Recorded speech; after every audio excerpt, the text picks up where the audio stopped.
The storm came fast and wild across the plains, one of those black, boiling tempests that seemed to roll straight out of the heavens.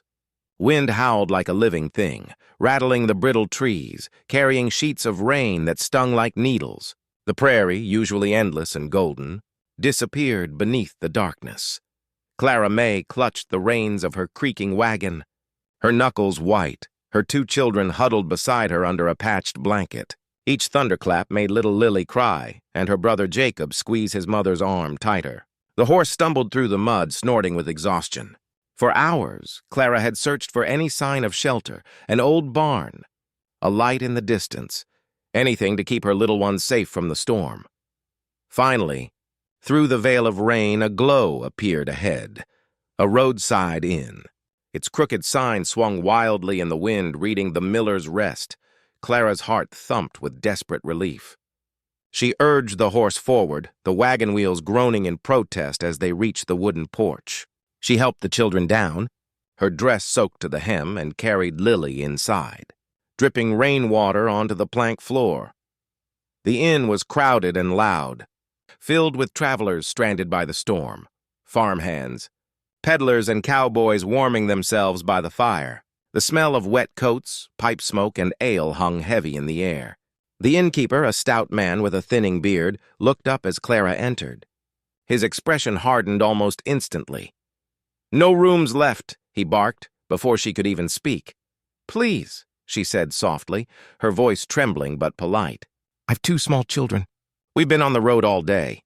We only need a place to rest till morning." The man wiped his hands on his apron and looked her over. The plain cotton dress, the worn boots, the tired eyes. "No single women staying here overnight," he said firmly. "It's bad for business. You'll have to move along." A murmur rippled through the room. Some of the men looked away, others watched curiously. Clara swallowed her pride, stepping forward. "Sir, I'm not alone," she lied quickly. "My husband, he's—" But the words faltered. Her husband had been gone for nearly a year now, buried under a cedar tree beside the old farm they'd lost. The innkeeper's eyes narrowed. "Then where is he, ma'am?" Her silence was answer enough. He turned back toward the counter, muttering, "Find a barn somewhere. I've no room for trouble." Humiliation burned her cheeks. Lily began to cry again, and Jacob tried to hush her, his small hand gripping hers. Clara blinked back tears. She'd faced worse. Hunger, loss, loneliness, but something about being turned away in front of strangers, while her children shivered at her side, broke something small and aching inside her. From across the room near the fire, someone stirred. A tall figure rose slowly, a man in a long duster coat, his hat shadowing his face. He had been sitting quietly all along, saying nothing as the scene unfolded. His eyes, a clear gray that caught the firelight, watched her with an unreadable calm. Clara didn't notice him at first. She turned back toward the door, ready to brave the storm again, even if it meant sleeping under the wagon. The children clung to her skirt. But as she reached for the latch, a deep voice spoke from behind. "She can have my room." The inn fell silent for a moment. The stranger's voice carried easily over the crackling fire. The innkeeper frowned. "You sure about that, mister?" The man nodded once. "Reckon I'm sure." Clara turned. The stranger stood tall, rain-dark hair clinging to his brow, a quiet strength in the set of his shoulders.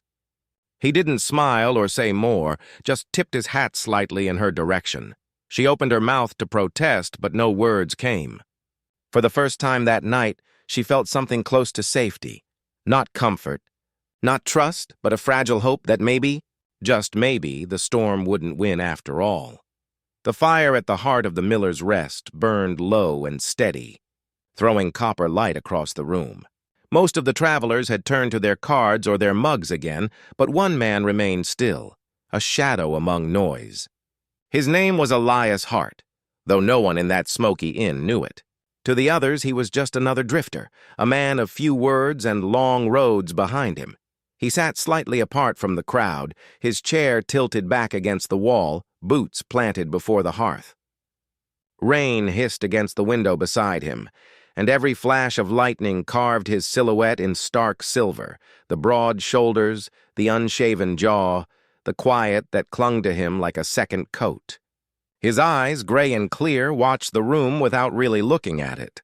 He was a man who had learned to listen more than speak.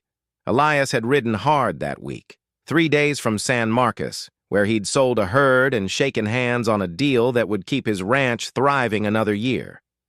Men in the county spoke his name with both respect and caution. Heart of the high range, the richest rancher this side of the Rio Grande. Yet money had never bought him sleep. The empty halls of his house echoed with the memory of a wife buried too young and a son lost before he could walk. So he took to the trails whenever the loneliness grew too thick, letting the miles dull the ache. He hadn't meant to stop at the inn at all. The storm forced him in. The whiskey kept him there. He'd been staring into the fire when the door burst open and a small, drenched woman stumbled inside, clutching 2 shivering children. Her voice, soft, trembling, desperate, cut through the buzz of talk like a knife through cloth. Elias hadn't moved, but every word the innkeeper spoke to her fell on his ears. When the man turned her away, something inside Elias tightened, a quiet anger he hadn't felt in years. He saw her try to stand straighter, to keep her dignity even as her children cried. She reminded him of someone, maybe of every woman who'd ever tried to hold a crumbling world together with her bare hands. The firelight touched her face just enough to show exhaustion and pride, both fighting to survive. When she turned toward the door again, shoulders shaking, Elias set down his glass. He didn't think. He didn't weigh the gossip or the trouble it might bring. He simply stood, the old floorboards groaning under his weight, and said in that low, even tone that always silenced a room, "She can have my room." The innkeeper blinked, uncertain whether to argue. Elias's gaze met his, steady, unyielding, and the man backed down with a muttered nod. Around them, a few men exchanged smirks, but no one dared speak. Elias stepped aside, motioning toward the stair. The widow, he was certain she was one now, looked up at him. Her eyes were the color of coffee left to cool, dark but gentle. Gratitude flickered there, mixed with caution. "Thank you," she whispered. Her voice carried warmth even through weariness. He tipped his hat slightly. "Ma'am," that was all. Yet something passed between them, an understanding that neither could name. She didn't see the fine stitching on his gloves or the silver buckle at his belt. She saw only a quiet man offering kindness with no price attached.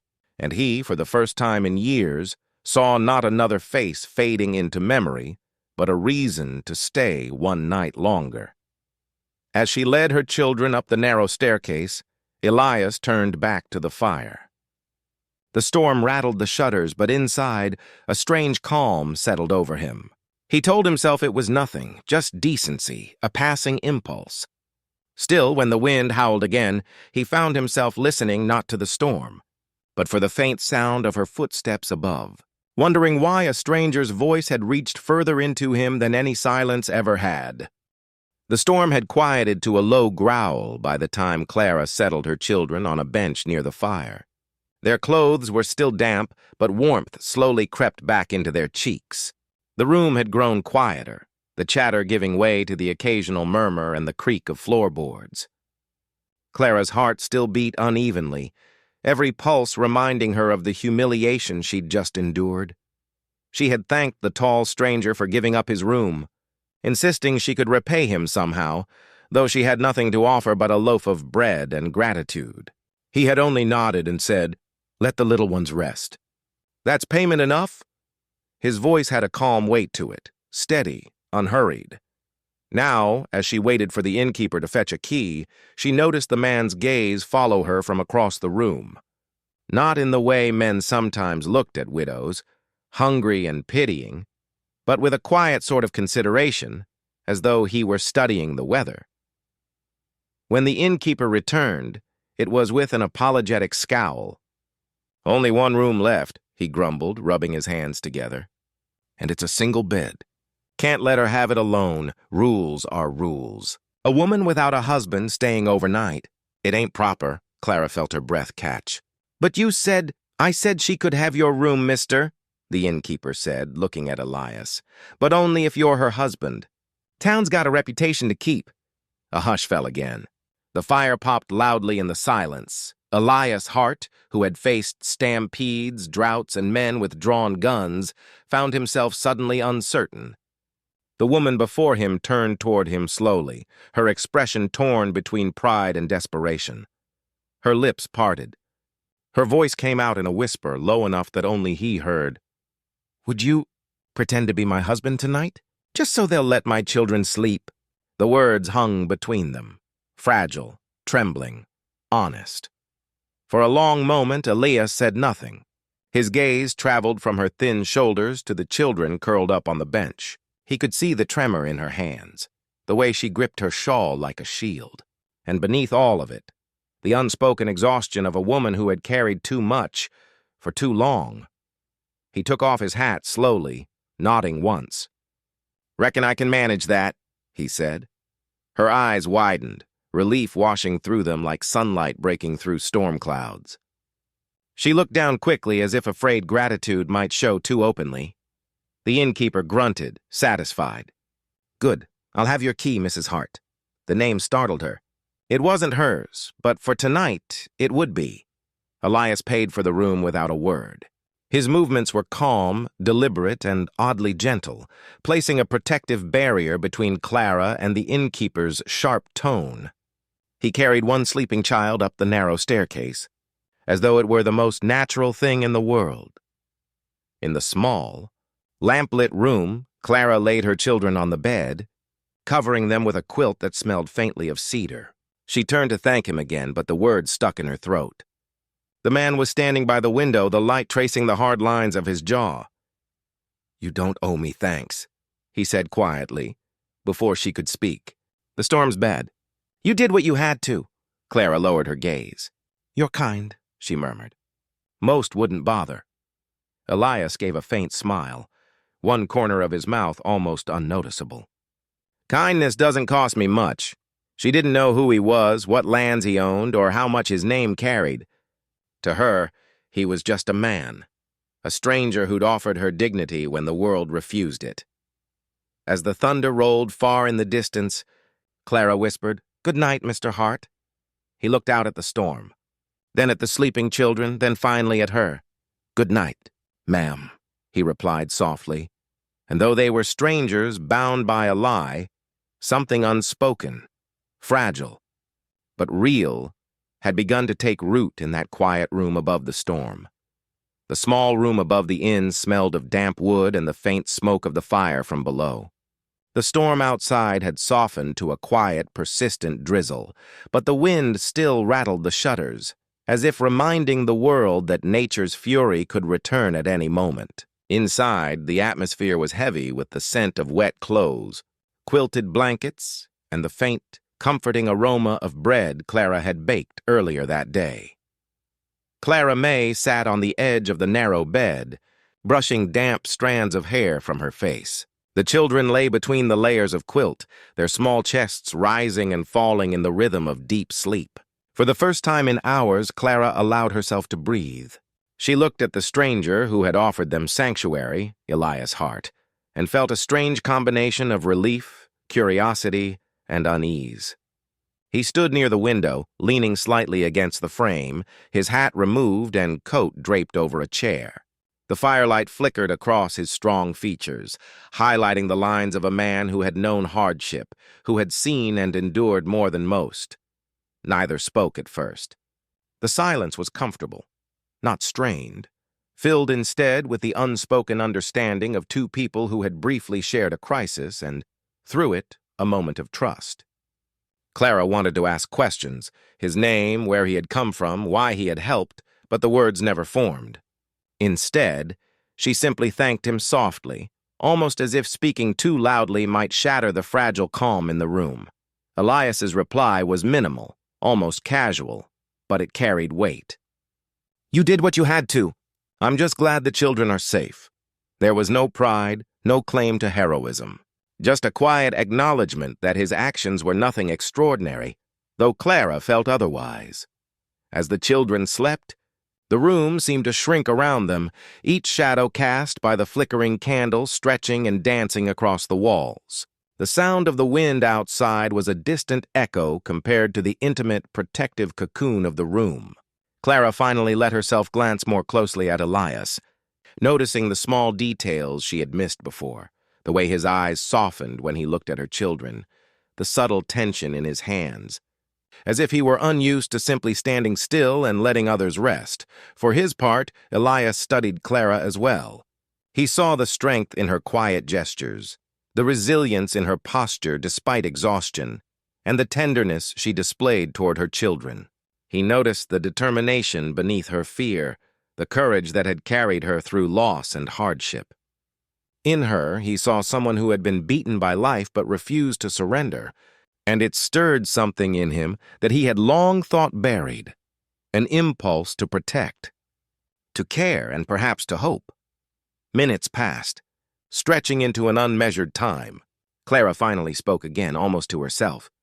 "I've had so many nights alone, and yet this feels different, safe." Her voice was barely a whisper, but Elias heard it. He didn't respond verbally.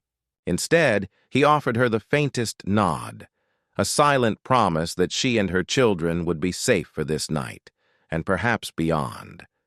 The candle flickered low, casting a warm golden hue over the room. Clara's mind wandered to thoughts of what tomorrow might bring: work, challenges, survival. But tonight, those concerns were set aside. Tonight she had shelter, warmth, and a stranger who had, without question, given them refuge. Elias shifted slightly, his gaze returning to the window, where the storm's remnants danced across the glass. He didn't know what the future held for this woman or her children, nor did he understand why he felt the pull to remain involved. But in this moment, nothing else mattered. They were safe. That was enough. And so, in the quiet intimacy of a small room above a creaking inn, surrounded by the soft rise and fall of sleeping children, two strangers shared more than a shelter from the storm. They shared a night of unspoken trust, small acts of courage, and the first fragile beginnings of connection, secrets kept not from each other, but for the world outside, where the storm still raged and life waited to test them once more. The storm had finally passed. The first pale streaks of dawn stretched across the horizon, turning the sky from bruised gray to soft amber and gold. Outside, the prairie glistened with fresh rain, droplets clinging to every blade of grass and puddling in the ruts where Clara's wagon had trudged through the night. The air smelled clean, earthy, and alive, a stark contrast to the tension and fear that had filled the inn just hours before. Inside the small room, the children were still asleep, curled under the quilt that had protected them from the storm's bite. Clara watched their gentle breathing for a long moment, the rise and fall of their chests, reminding her of the weight she carried alone and the fragility of the life she tried to keep together. A quiet sense of relief settled over her, but it was tempered with anxiety. The world outside was waiting, and she had nowhere to go. No safety net beyond the kindness of strangers. Her eyes shifted to Elias Hart, the man who had given them shelter without question. He had sat silently throughout the night, standing near the window and watching over the sleeping children. His calm presence had been unspoken comfort, a shield she had not realized she needed until it had been there. She looked at him now, wondering who he truly was. Drifter? Cowboy? Gentleman of the prairie? She knew nothing of him, yet she felt a strange sense of trust she could not name. Clara moved quietly, careful not to wake the children, and began gathering what little belongings they had. Her movements were efficient, almost mechanical, the result of years of necessity and hardship. She picked up Lily's worn doll, tucked it under her arm, and straightened Jacob's small coat. When she finished, she paused, her eyes meeting Elias's. I don't know how to thank you enough," she whispered. Elias gave a small nod, his expression calm, almost unreadable. "No thanks needed," he said quietly. "Just make sure the children are safe." "That's payment enough." Clara hesitated. In her hand, she held a small loaf of bread she had baked the day before, a meager token, yet all she could offer. "I baked this. I know it's not much, but please, take it." He shook his head, refusing the gift. "You've got little enough to share already," he said gently. "Consider this. My gift to you and them." She felt a flush of gratitude and embarrassment. She had spent the night worried about appearing a burden. And yet here was a man who had not only allowed her to rest, but had done so with quiet dignity, without expectation. Minutes passed in silence, filled only by the soft sound of rain dripping from the eaves outside and the occasional groan of the settling in. Clara finally stepped toward the door, ready to depart. Her wagon waited below, wheels slick with mud, her horse impatient but patient enough to endure one last task: the journey ahead. Elias followed her to the door, standing tall in the soft morning light. His eyes lingered on her and she on him, two strangers bound by circumstance, yet connected by an unspoken understanding. He did not offer advice, no instructions, no words of caution. He simply let her leave, offering her the freedom she had come seeking. As she climbed into the wagon, her children still sleepy in their seats, Clara turned once more. "Goodbye," she whispered, voice thick with emotion. Elias's reply was quiet, almost a murmur against the morning wind. "Goodbye, ma'am. Stay safe." The wagon rolled slowly down the muddy road, disappearing into the soft light of dawn. Behind her, the inn receded, its warmth fading, but its kindness lingering. Ahead lay uncertainty, work to find, challenges to face, the relentless struggle of survival. Yet in that moment, Clara carried something stronger than fear: hope. And somewhere back at the inn, Elias watched her leave, a strange tug in his chest he could not name. He had returned to his own life, to the wealth and responsibilities that awaited him, yet he could not shake the image of the widow and her children moving forward into the new day. The storm was over, but its quiet lessons remained. Trust could be given, kindness could be shared, and sometimes even strangers could leave a mark on a life that would never be forgotten. The trail back to Hart Ranch stretched endlessly across the golden prairie, each mile reminding Elias Hart of the life he had temporarily left behind. The wind had dried the mud on his boots, and the horses plodded steadily, their hooves stirring small clouds of dust in the crisp morning air. Yet no matter how far he rode, his thoughts kept returning to Clara May, the widow he had sheltered during the storm, and her two children, the way they had clung to her, the fragile courage in her voice, the quiet dignity that had shone through their desperate situation. Hart Ranch, sprawling and magnificent, awaited him at the horizon, a world apart from the small, chaotic inn he had left behind. It was a vast estate, with rolling fields, sturdy barns, and cattle that grazed under the watchful eye of the ranch hands who respected him as both master and provider. The house itself, built of oak and stone, was grand yet austere, filled with the echoes of a life shaped by responsibility, hard work, and wealth earned through years of unrelenting effort. Despite its comfort and security, the halls felt empty. The rooms were impeccably kept, yet the silence reminded him of what he had lost long ago: a family, a home filled with laughter, warmth, and love. As Elias stepped into the house, the servants greeted him with their usual respectful nods. Contracts and business matters waited for him on the table, a ledger that detailed the lives and labor of hundreds of workers under his direction.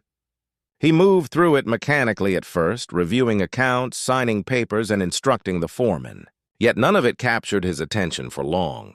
His mind kept returning to the memory of the widow's face, the quiet desperation softened by her courage, and the way her children had looked at him with trust they hadn't yet learned to give freely. It was strange, almost disconcerting to be back in a world of wealth and authority after spending a night in a humble inn, far from the trappings of his estate. That night had been simple. Danger had been immediate, human, and urgent. It had required no titles, no riches, no influence. It had required only compassion, courage, and the willingness to act without hesitation. And Elias realized, almost reluctantly, that the memory of Clara's eyes haunted him in ways that contracts and cattle never had. Later that day, as he walked the long veranda overlooking the pastures, Elias made a decision. He could not ignore what had stirred in him. He had the means to help, the power to protect, and the opportunity to act. But he had to do it carefully without revealing himself too abruptly. He would return to the town where Clara worked, but not as the wealthy rancher whose name could intimidate and overwhelm. He would visit quietly, under a simple guise, to ensure she and her children had what they needed. The idea of involvement both excited and unsettled him. He was no stranger to responsibility, but this was different. This required a personal stake in someone else's life, someone whose trust he would have to earn again if she were ever to understand who he truly was. It was a delicate balance, one of compassion and subtlety, of protecting without patronizing, of giving help while allowing dignity to remain intact. As the sun sank low over Hart Ranch that evening, Elias rode out again, this time toward Willow Bend, the small town where he had heard Clara plan to seek work. He felt the first flicker of hope in weeks, a rare warmth in his chest that spoke not of wealth or authority, but of something much harder to measure: care, interest, and perhaps the first stirrings of attachment.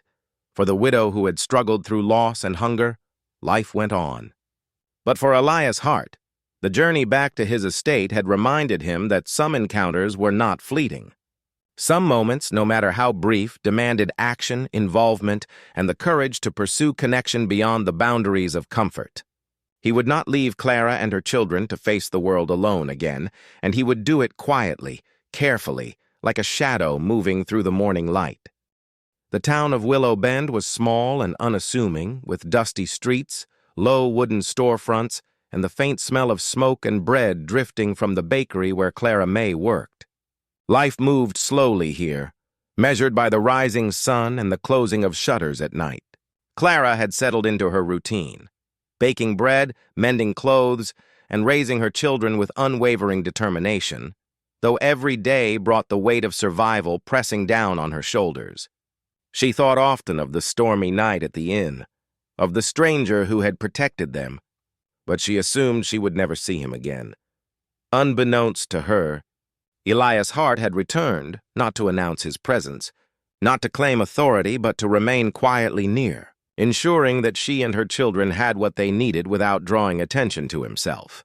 He had the means to provide any assistance openly, yet he chose discretion, aware that pride and independence were as vital to Clara as bread and shelter. His visits were subtle. Sometimes he would arrive at the bakery under the guise of a traveler seeking bread or supplies, casually overpaying to leave extra coins, knowing it would help Clara and her children. Occasionally, he would accidentally leave sacks of flour or grain by the side door, ensuring she had more than enough for her work. Other times he rode by on his horse, observing from a distance, making sure the little home she had carved out for her family was secure. Each encounter was careful, measured. Clara never questioned the generosity, assuming the kindness came from a neighbor or a wandering benefactor.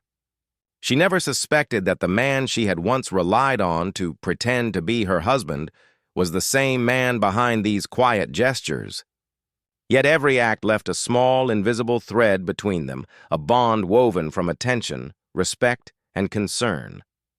Elias found a quiet joy in these secret visits. Unlike the rigid routines of Hart Ranch, where his wealth and status demanded attention and deference, here he could move freely, unseen, engaging with life on a human scale. He watched Clara with admiration, noting her patience as she soothed her children after a long day, the gentle but firm way she corrected mistakes, and the pride that shone in her eyes when a loaf of bread came out perfectly browned. She was a woman who had endured far more than many could imagine, and yet she carried herself with a resilience and grace that captivated him more than wealth or power ever had. At times he lingered longer than necessary, helping mend a fence, repairing a wagon wheel, or lending his strength to a task too heavy for her alone. Clara would thank him with a nod or a quiet smile, never realizing the magnitude of the fortune behind the man offering assistance. In these moments, Elias realized that his true desire was not to impress or control, but to safeguard the dignity of the woman and children who had captured his attention in a single, desperate night. Evenings brought reflection. As he rode back toward his ranch, the wind carrying the scent of wild grasses and rain-soaked earth. Elias thought of how subtly love and care could be expressed, not through grand gestures or declarations, but through consistent, silent presence. He understood that for Clara, independence was everything, and for her children, stability and security were paramount, and so, day after day, he repeated these secret visits, a quiet guardian in the background. Each act, unseen and unrecognized, built trust and connection, and though Clara remained unaware of the man's true identity, Elias's heart grew fuller with each small act of service. He had learned that true care was not about recognition, but about presence, and sometimes, the greatest love is the kind that whispers from the shadows, letting those you protect stand tall and strong, unaware of the hand holding them steady. Life in Willow Bend had settled into a fragile rhythm for Clara May. The children laughed more often, their small faces brighter with the safety of routine. Her bakery work kept her hands busy and her mind focused, and the small acts of kindness she had noticed from an anonymous benefactor, extra flour, a little extra coin, or a repaired wagon wheel, had made daily life just a little more manageable. She had begun to feel a cautious sense of stability, as though the stormy night at the inn had been a turning point, leading her to a future that, while uncertain, was at least survivable, but the past has a way of catching up. One morning, as Clara arranged fresh loaves in the bakery window, a shadow fell across the doorway. She looked up to see a tall, stern man with a ledger in hand, a creditor from her late husband's debts. His eyes were sharp, and his smile, forced and cold, betrayed no warmth. "You owe money, Miss May," he said bluntly, stepping inside and letting the door slam behind him. "Your husband left unpaid debts. The law requires payment, or the children go with me." Clara's breath caught in her throat. Her heart pounded so violently she feared it might betray her to the man who now posed the greatest threat she had faced in months. She stood tall, placing a protective hand on her children, but inside she was trembling. I cannot pay," she whispered. "We have nothing. Please, they are just children. Surely mercy—" The man cut her off, his tone harsh and unyielding. "Mercy? There is none in debt. Pay or surrender them." Fear and desperation surged within her. She glanced around, noticing the frightened looks of other townspeople who dared not intervene. Her options had evaporated. It seemed her past, in the form of her husband's unresolved affairs, had come to claim her present. The weight of helplessness pressed down on her chest. But before the creditor could step closer, a familiar figure appeared in the doorway, a tall man in a dust-stained coat, his eyes shadowed beneath the brim of his hat. Clara's first instinct was confusion. She had not expected anyone from her past to appear, and certainly not someone who seemed to emerge from nowhere. The man stepped into the bakery, his presence commanding yet calm. "I think you've made a mistake," he said quietly, his voice low but firm. Every word carried authority. "These children are not yours to take, and this woman is under my protection." The creditor scoffed, clearly unimpressed. "And who are you to say so?" The man's expression hardened, eyes glinting with controlled power. "I am Elias Hart, and if you lay a hand on them or her, you'll answer to me." Clara's eyes widened, and her breath caught. Elias Hart, the stranger from the inn, the one who had given them shelter, revealed himself, not as a wandering traveler, but as the richest rancher in the county. The weight of the revelation hit her in waves. The quiet, strong man who had saved her and her children was not just capable of help. He was the kind of man whose name alone carried authority. The creditor took one cautious step back, reassessing the situation, then fled, muttering curses as he disappeared into the street. Clara's knees nearly buckled, relief and disbelief mingling. She turned to Elias, words failing her entirely. He stepped closer, softening, his eyes meeting hers. "They're safe now," he said simply, "and I won't let anyone threaten you again." Clara felt a mix of gratitude, shame, and awe. The man she had once asked to pretend to be her husband had now become a real protector, powerful and unwavering. The fear that had gripped her for months lifted, replaced by the dawning realization that safety, Perhaps even something resembling hope was finally within reach. That day, the past tried to claim her, but the present, embodied in Elias, stood resolute. Clara realized that life could be unpredictable and cruel, yet sometimes the right person could arrive at the right moment, turning despair into security, fear into trust, and a fleeting connection into the promise of something lasting. The late afternoon sun streamed through the bakery windows, painting the worn wooden floor with golden light. Outside, the streets of Willow Bend were quiet, the bustle of the morning long gone. Clara May stood behind the counter, wiping her hands on her apron, but her thoughts were elsewhere, still caught in the aftermath of the morning's confrontation with the creditor. Her heart still raced as she recalled the fear that had gripped her children and herself, the helplessness she had felt when facing the man who sought to claim what was not his. And then there was Elias Hart. He had remained by her side all morning, quietly ensuring their safety without fanfare or arrogance. Even now he stood near the doorway, watching the streets with a steady gaze, his posture calm but unmistakably authoritative. Clara's mind raced with the realization of who he was, not the wandering stranger she had first met, but the powerful rancher whose name alone carried weight across the county. Her emotions were tangled: relief, awe, gratitude, and a strange sense of vulnerability. She had once asked him in desperation to pretend to be her husband for one night, never imagining he was a man of such influence and wealth. The memory of that night, the fear, the storm, the quiet trust she had placed in a stranger, came flooding back, and with it, a sense of shame that she had relied so heavily on someone she barely knew. Elias approached, his movements deliberate and unhurried, a quiet confidence in every step. He stopped a few feet from her, allowing her space, yet his presence filled the room. "Clara," he said softly, his voice low but steady, "you don't have to be afraid anymore.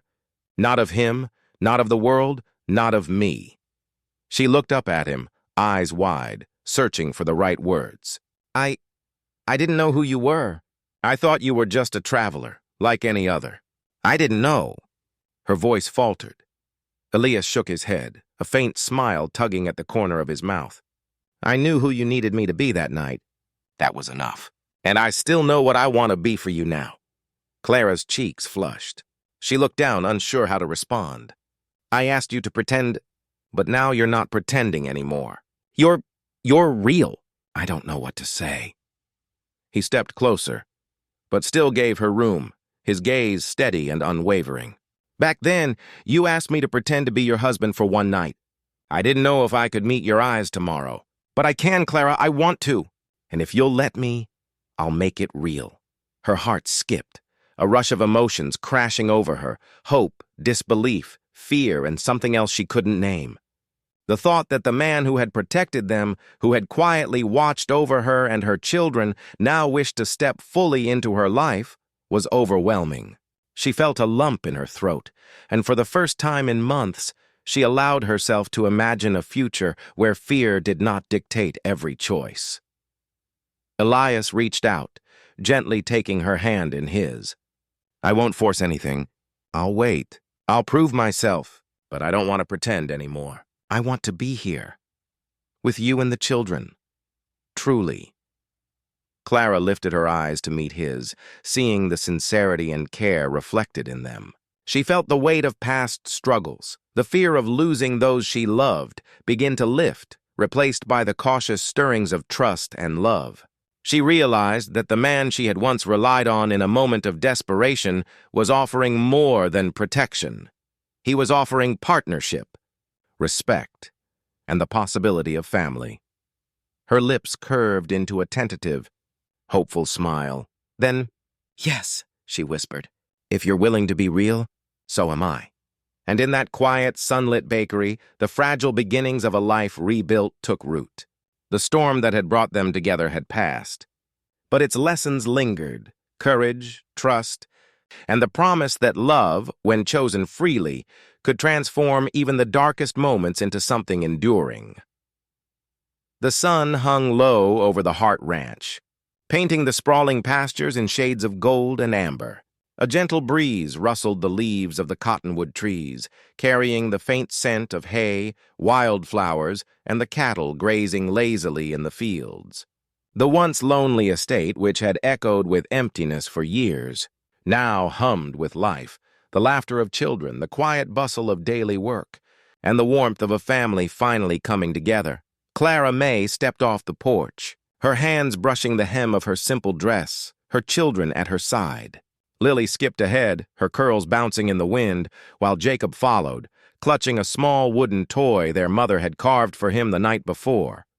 The children's laughter rang across the ranch like music, a sound that filled every corner of the once silent halls and warmed every room. Elias Hart watched from the veranda, leaning on the railing, a rare, genuine smile lighting his features.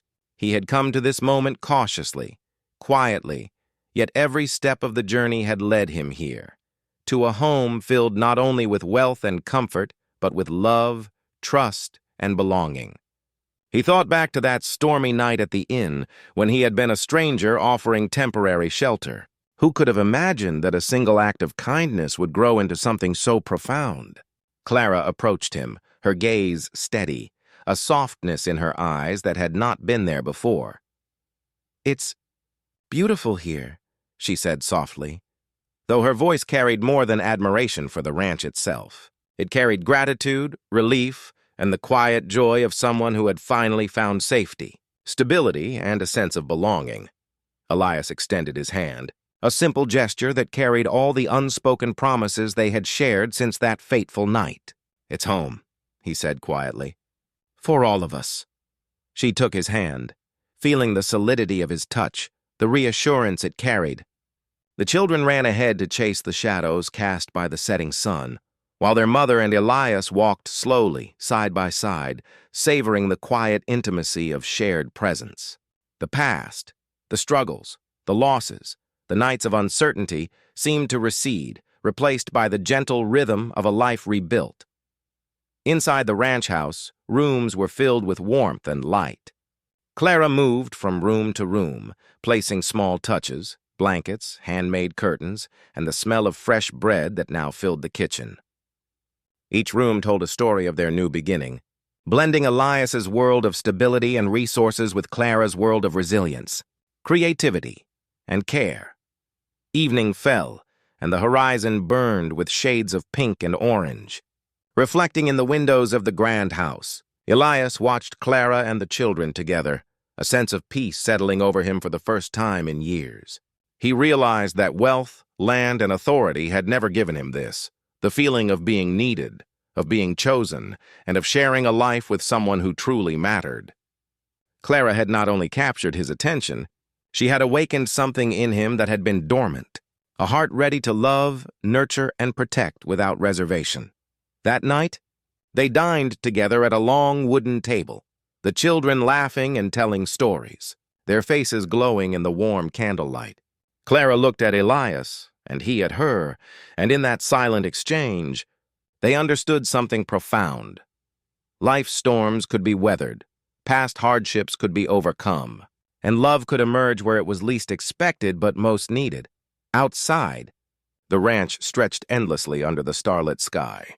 The cottonwood trees whispered in the wind, the cattle rested peacefully, and the world seemed for a moment to stand still. Within the house, the family settled into the night, hearts full, spirits strong, and bonds unbreakable. The widow who once begged for a single night's protection had found a home not only in walls and pastures, but in hearts that now belonged to one another. And the wealthy rancher who had wandered alone through life discovered that the greatest wealth was love, shared freely, chosen willingly, and nurtured with care. For Clara, her children, and Elias Hart, the storm had passed, leaving in its wake a life filled with hope, laughter, and the enduring promise of togetherness. Here at last was a home for all hearts,